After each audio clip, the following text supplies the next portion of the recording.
Hello, welcome to JIBRIN Angle on Oweleke TV.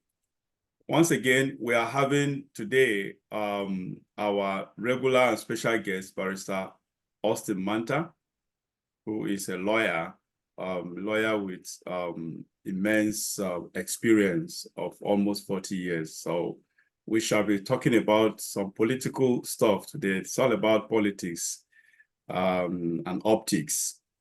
Today we shall be talking about the Tinubu's house in Lagos that became a Mecca of sorts, where all governors and politicians, including vice president, visited him at home in Lagos, his private residence. And we shall also be talking about the Ondo politics, the Ondo political situation. As you all know, the governor just passed away. Governor Akerodulolu just passed on to, he just died. So the deputy has been sworn in as a governor. So we shall be talking about that. Barrister Manta, who knows so much, who is very, very much informed, will be taking us through the updates and the optics, all the antics of Ondo politics, how we got to this point, and what is happening at the moment in Ondo State. Once again, Barrister Manta, thank you very much for showing up again today. As usual, we feel honored. Thank you. Yeah, let's start with, excuse me, during the Christmas first, Tinubu is a Muslim. I was so surprised that was done. If it were during Salah, that would have been a different thing. He's a Muslim, not a Christian. And I understand people will say, okay, he's the president for the whole Nigeria. So whichever religion is celebrating, he's supposed to celebrate with them. Excuse me. So, however, I don't agree with that. So what we saw what happened. That Tinubu's house, his private residence in Lagos, became a Mecca of sorts, where everybody went for pilgrimage, or virtually the who is who politician went for pilgrimage. So what have you got to say about that? What's your opinion about that? Thank you very much, JIBRIN. You know, it has been almost a custom in Nigeria for periods of festivities, Salah, Christmas, and others, for courtesy calls to be paid on the president, normally in Aso Rock. Throughout the presidency of Jonathan and even Buhari, you see during Salah, people will pay Salah homage to him in the villa. And even some Christians will still go to pay some homage. In Tinubu's case, you know, he is not a Christian, but the wife is a Christian, okay, yeah, even a pastor in a Redeemed Church. But over and above that, you must remember that he is the center of gravity. He is the center of finance. He is the center of authority in Nigeria. And at any point, anybody that has an opportunity, the power brokers, they always look for an opportunity to go to the center of gravity, to go to the center of power, to go to the center of finance for various reasons, personal and corporate. A governor will have issues in his state, development issues. He wants a road to be constructed. He wants a particular issue to be dealt with. He will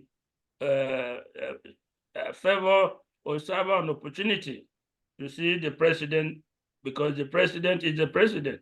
He is in control of the federal money. He is in control of the army, of all security agencies.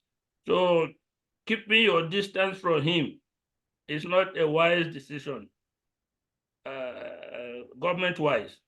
As a governor, even if you are not in APC, you have issues in your state. You are aware of the massacre in Plateau State on Christmas Eve. Yeah, I was going to come to that. The governor too has gone to see him. Yes. It could be related to the security situation in Plateau State. Other governors will also have similar issues. The fact that Tinubu is not a Christian, maybe that informed him to leave Aso Rock and go to Lagos to spend that festivity period in his private residence. And don't forget, even before he became the president, his private residence on Bodilon Avenue has always been like a Mecca. If you remember the documentary called The Lion of Bodilon. Yeah. And even before he became president, it was a sort of Mecca for politicians and other people seeking one favor or the other from him. And now that he's president, his position has been enhanced.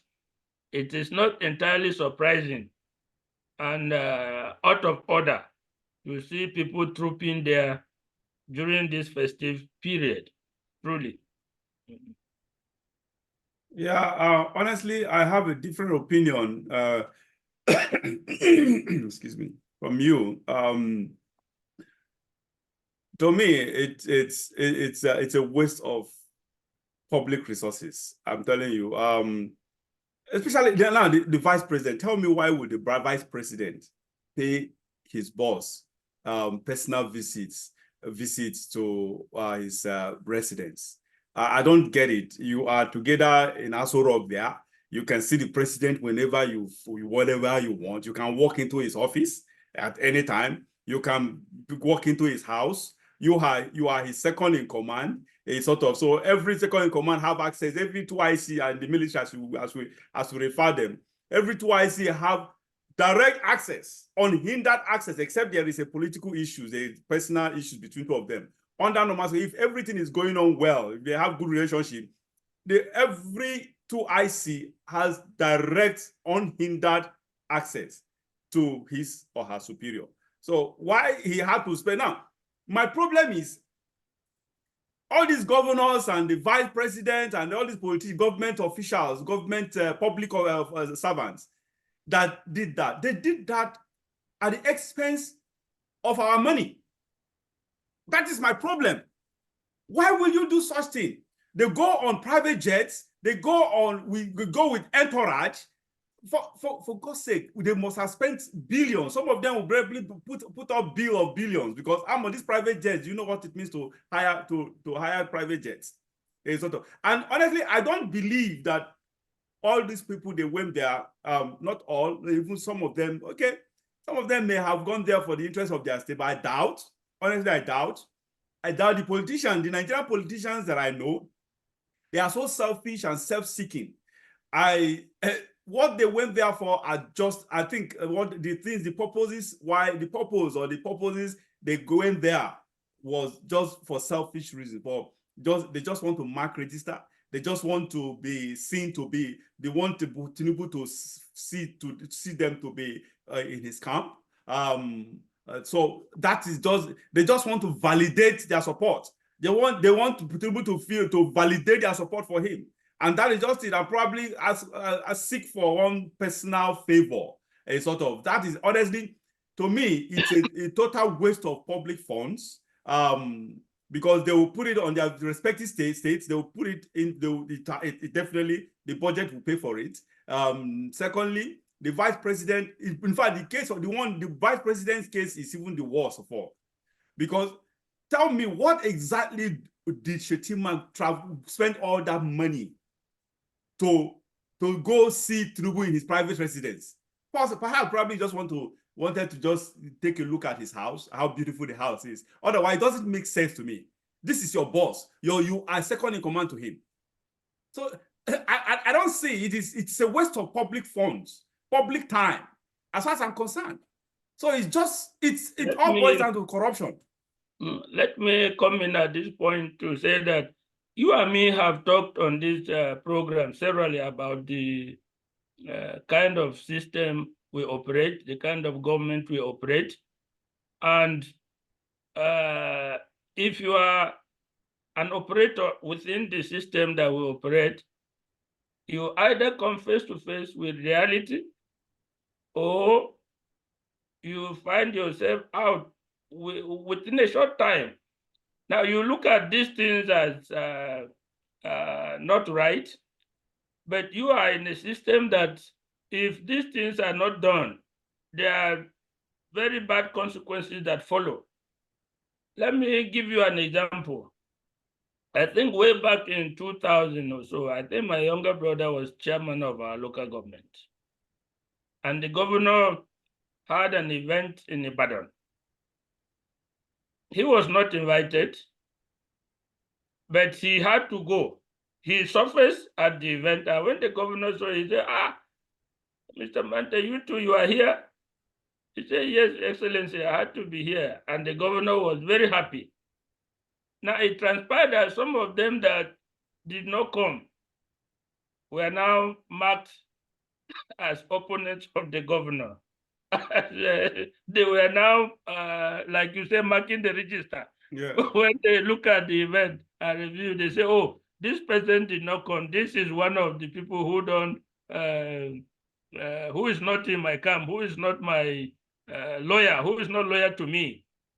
And you mentioned the vice president. You know, the vice president comes from a feudal system where paying homage to people is the culture. The emirs, people in power and positions of authority regularly pay homage to the emirs as a sign of loyalty. If you do not do that, there are people with the emir, or with, in this case, with the president, telling him that, did you notice that during this time, so person did not come to greet you or pay homage to you? And that will form a nucleus of, okay, when they are talking of people that are loyal to them, that are close to them, you will be excluded. That is the reality of Nigerian politics. We have talked about this thing on this program, that what we are practicing is a wasteful and corrupt system of democracy. What you don't even need to do, you are compelled to do just to be in the good books of the powers that be. Just like you said, there are many governors and other politicians that will go there with genuine problems that they seek favor. And again, personal contact and personal touch with the person at the helm of affairs in Nigeria is very important. I remember in my state, in the last preceding government, Governor Otom was barred from seeing President Buhari for almost 4 years. They did not allow him to see the president because of criticizing the president on the killings that were happening in Benue. Because of that, the people around the president barred him. A sitting governor could not see the president for a period of 4 years. So you see, you come down to reality, that personal touch do help in a way to solve some problems in the state, because there's no, how do I put it? There's no system or platform of equitable and fair distribution of resources and favors to the states. It comes down to the whims and caprices of the president, the person at the top. And in that atmosphere, there are a lot of people whispering in his ear, look, this man is not your supporter, is not loyal to you. Don't do this to him. Don't give them, if you give them this power, they only use it. If you help them, they only use it to campaign against you. So all these type of things operate in the Nigerian politics. Very, very undesirable, but they operate in this manner. So I am not surprised that I'm seeing politicians, I'm seeing the governors rushing to Bodilon to pay homage to the president. And in respect of the vice president, note that throughout, from Obasanjo time up to even the last Buhari time, the relationship between the president and the vice president is almost sensitive. It's always sensitive. The vice president has to constantly show loyalty to the president. Any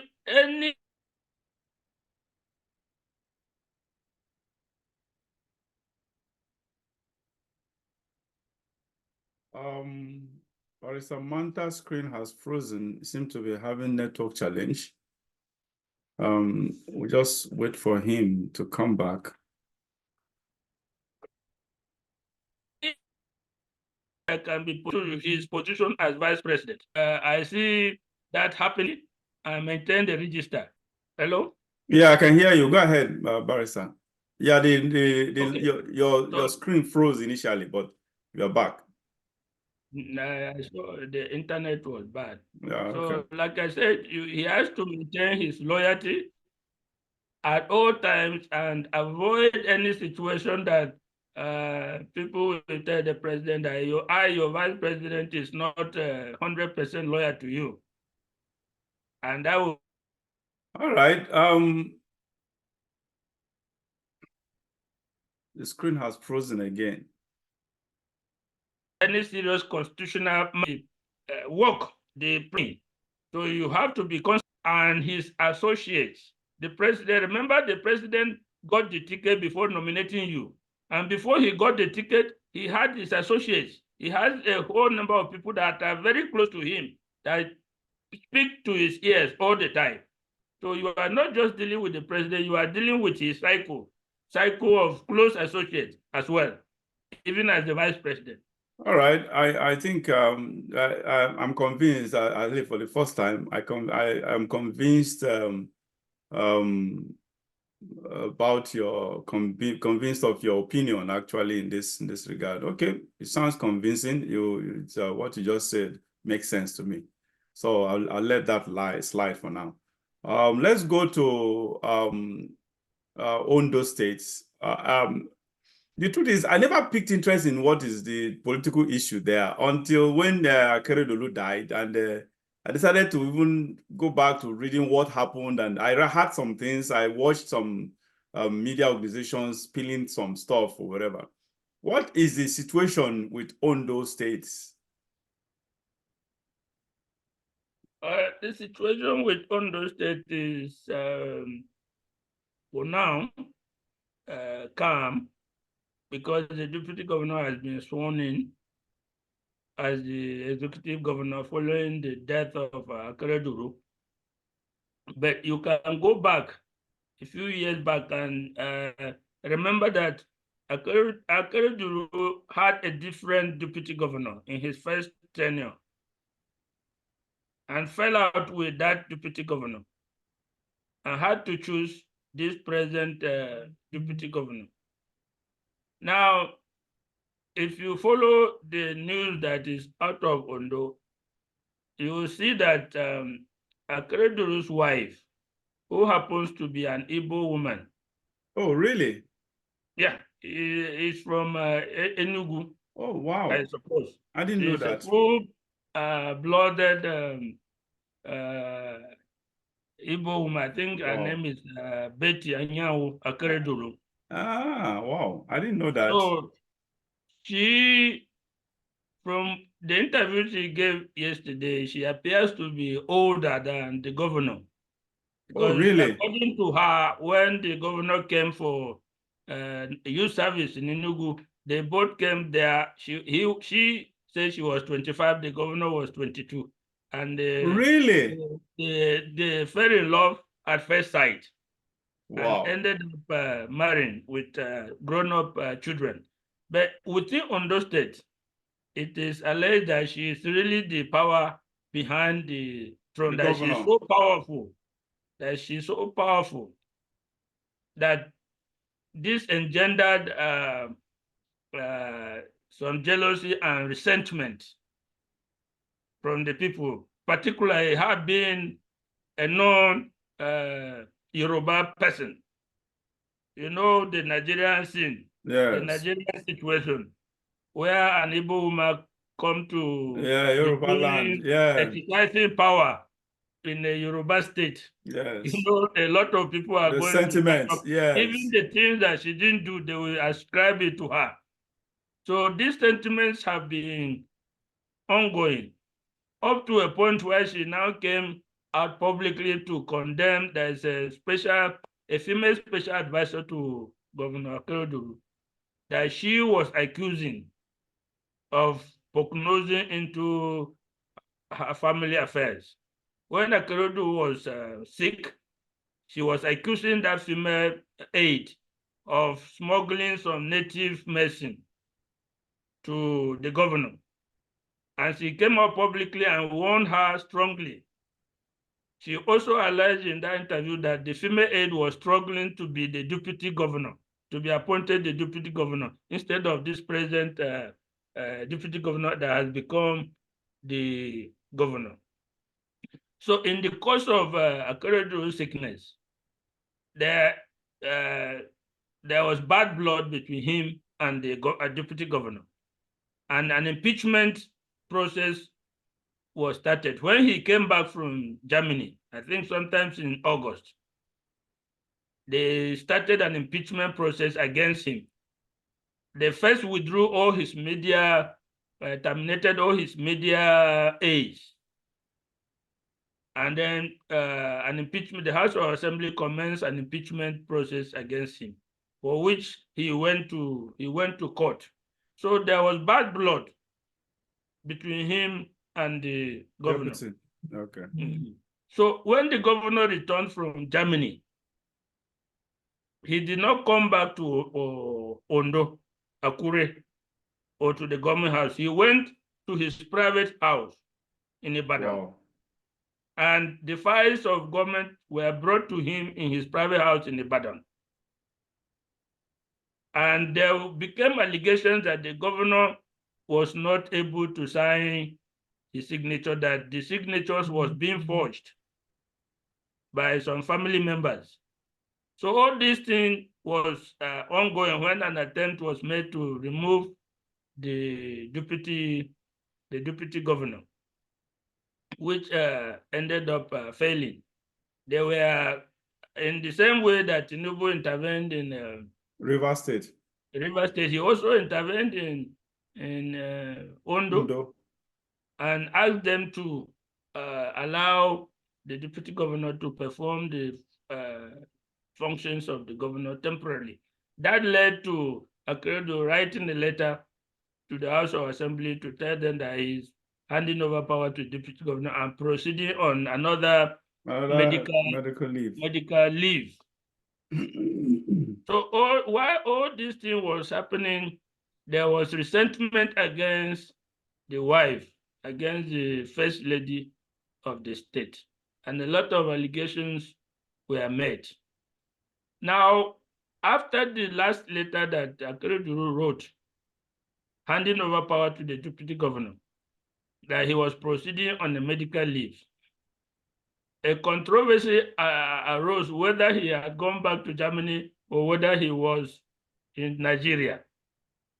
As we speak now, officially when he died and the deputy governor was sworn in, the state government issued a statement that he died in Germany. Now, when the now governor, went to pay a condolence visit on the family, and he made a statement that Akerodulolu died in his house, not in Germany. So that controversy, as we speak now, is out there. Yeah, nobody. I heard it too. The son too said that his father died in Germany, but the governor said no. Yes. That the governor died in his house in Nigeria, and some people were indigenous of Ondo State were blaming the first lady that when the man was sick in Germany, he said he wants to return and go back to his village. But it was the wife that refused to take him to his village. Even Sowore now came out to say that the wife has a hand in the death of Akerodulolu. So all these type of things are going on. All these type of statements are going on. But the governor has been sworn in. He reinstated those media officers that Akerodulolu dismissed when he came back. And a good part of Akerodulu's loyalists in the government are resigning on their own, that they cannot work with the present governor. The present governor. The present governor himself is accused of celebrating the death of Akerodulolu, because when he went in one occasion, he was seen laughing and joking as if he was not mourning.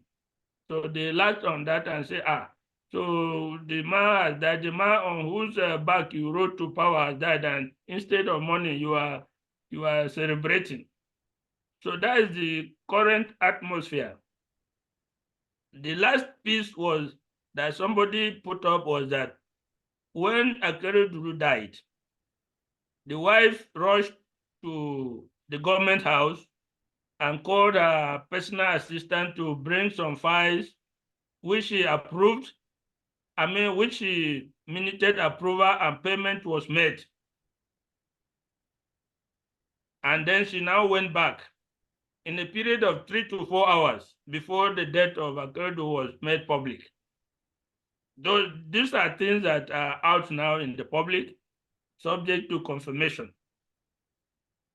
So it's obvious that the woman should brace up for some persecution from the present governor. She should brace up for some legal tussles here and there, political tussles here and there. Definitely, with what you have just said, if there was this bad blood between them, obviously the woman is in for some show.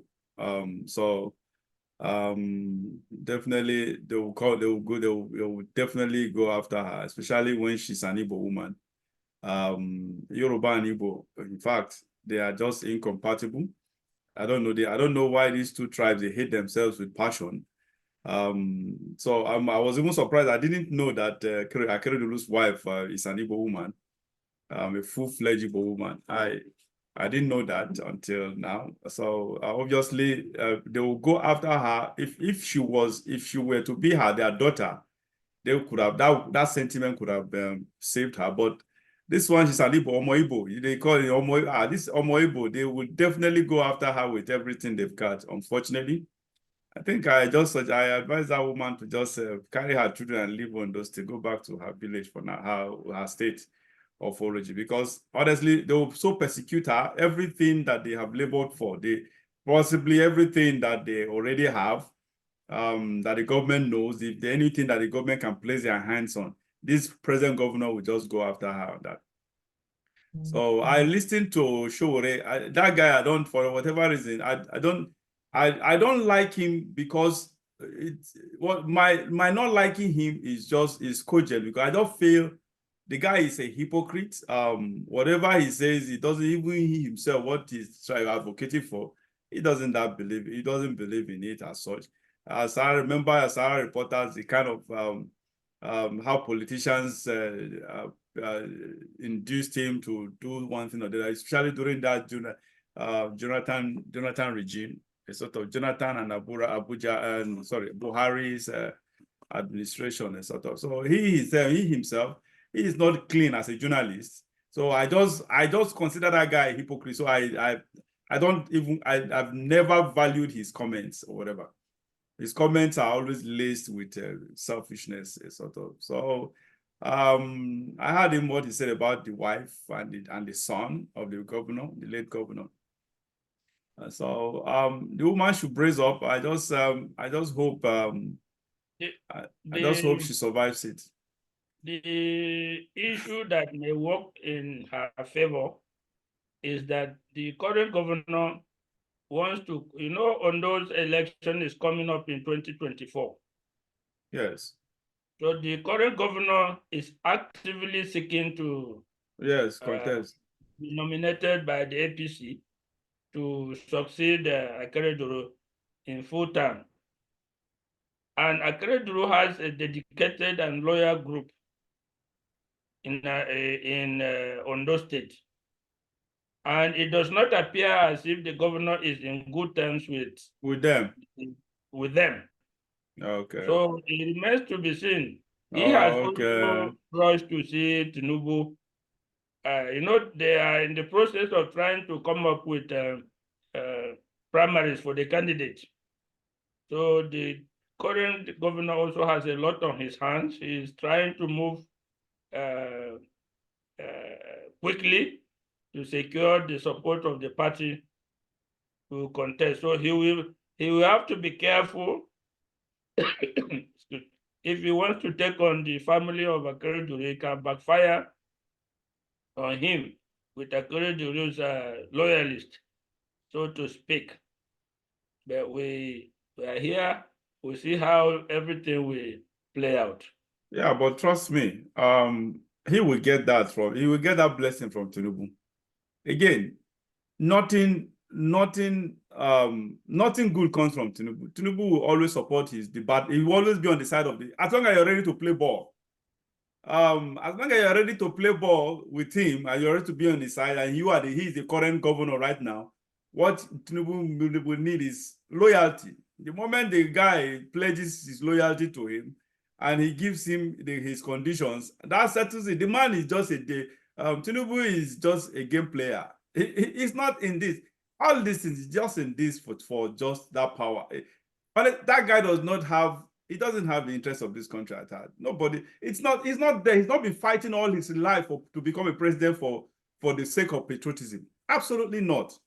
Absolutely not. So I don't see it that way. That governor will receive the blessing he seeks from, because Tinubu will go with, in my own opinion, I think he will go with with the stone, a bed at hand is worth more than 10,000 in the bush. He will go with what he has now. Okay, this is the present governor, sort of, even though Akerodulolu is dead, if Akerodulolu were to be alive, okay, that could have been a different thing. He would just consider, he would just feel, okay, this guy is dead, though he has loyalists, strong, ardent loyalists or whatever, but he's dead. The principal person is dead. So why do I have to hold on to something that does not exist anymore? We would rather, of course, that is even what makes sense to me too as a layman. I'd rather hold on to a bed at hand that is worth more than the 10,000 in the bush. So that is just it. That guy is, unfortunately, is going to fight. That woman is just that. Okay, Akerodulu's family, especially the wife, is going to, because she's a Yoruba woman. Sorry, an Igbo woman in a Yoruba state. Some people will be so bitter about for that singular reason. Some Yorubas in that state will be bitter against her for that reason. How dare you, Omo Igbo? You came to these states to come to our land to Yoruba and Igbo. I don't know why, and that is just it. Incidentally, myself too, I'm married to Yoruba. As an Igbo man, I'm married to a Yoruba woman.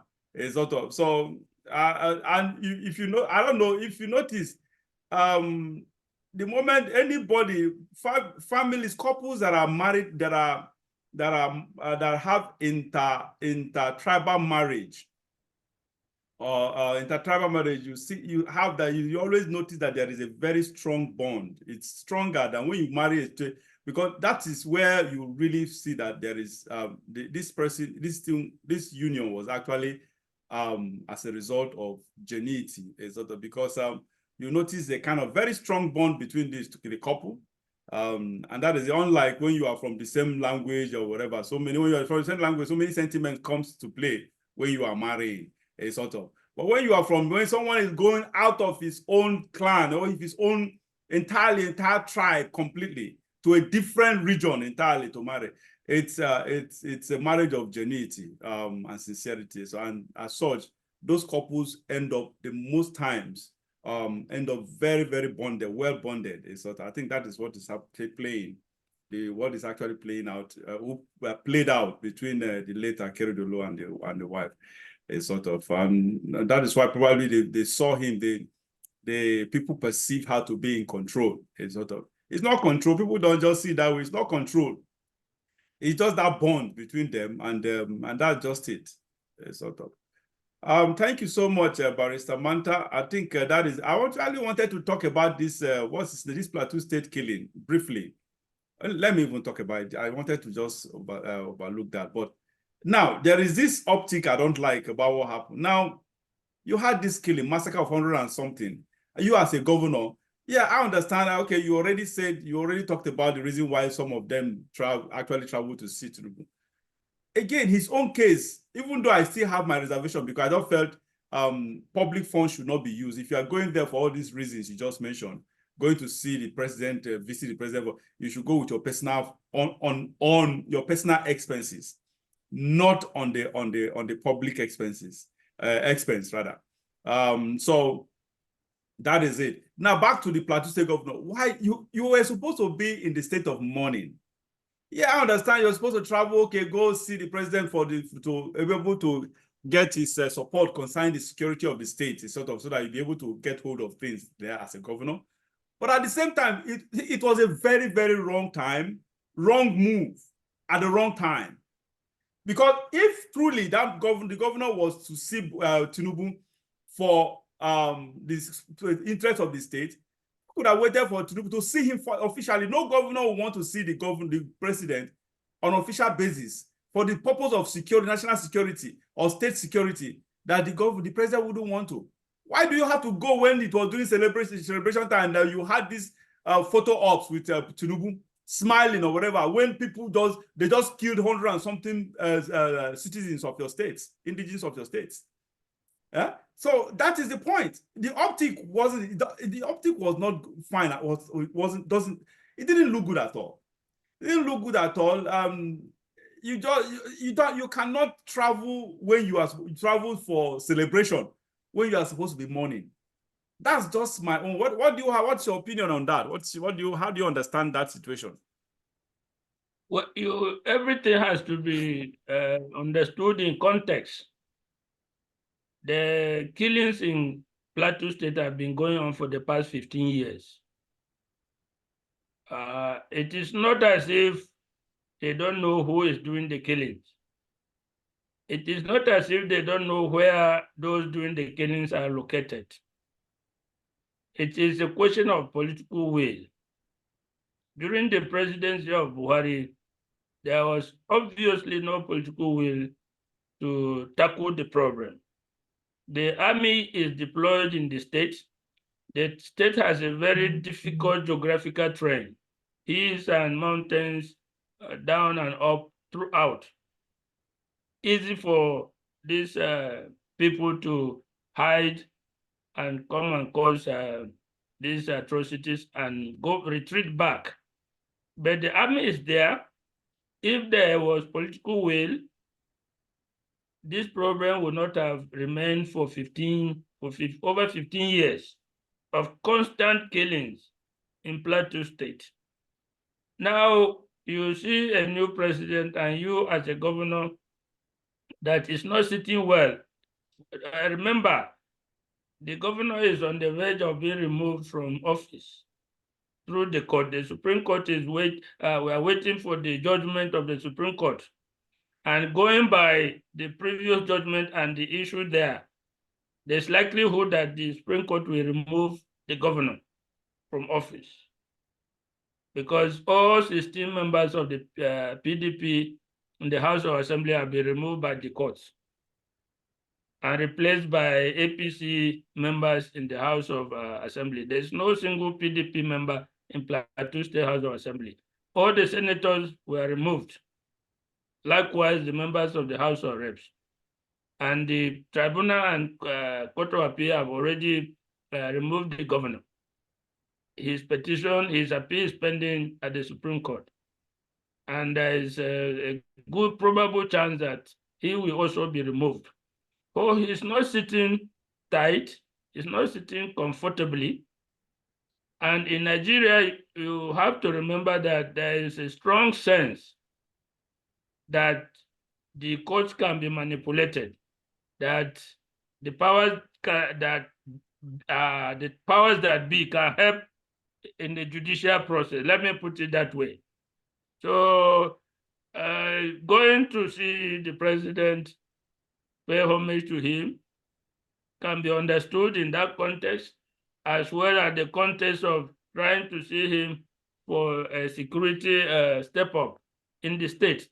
Because not only did the killings happen, for which there are still discovering more corpses. I think as of yesterday, it was 200 people that were discovered, were said to have been killed. They are still discovering more bodies. The terrorists have written letters to some villages that they are coming to do them as well. So that issue is similarly on ground. People are already evacuating their villages in response to the threats coming from these terrorists. So you see a governor in that situation virtually helpless. He's still being threatened. He not knowing his fate.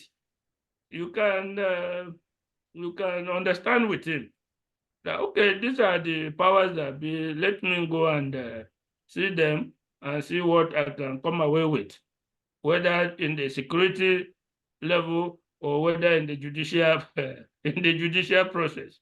So you can understand he's going to see Tinubu in that context. Remember, the killing happened on Christmas Eve within this period of festivity.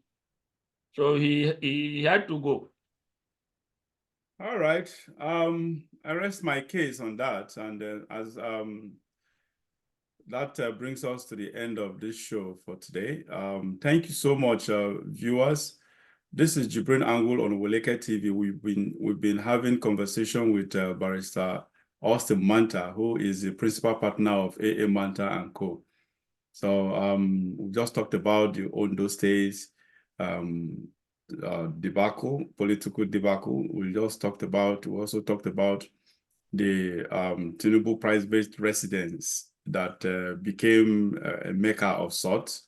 All politically, who is who in the public service or elected service visited his home during this festive period. We just finished talking about the Plateau State government issues or situation where we had about 100 and something human beings killed. So that brings us to the end of the show for today. Once again, Barrister Manta, thank you so much for coming out again. Even though you are not feeling too well, you still create out time to do this with us. We appreciate and we feel honored that you always, whenever we beckon on you, you always answer us and answer us always on time. Thank you for being with us once again, Manta. Thank you. All right, viewers, join us again next week and remain blessed.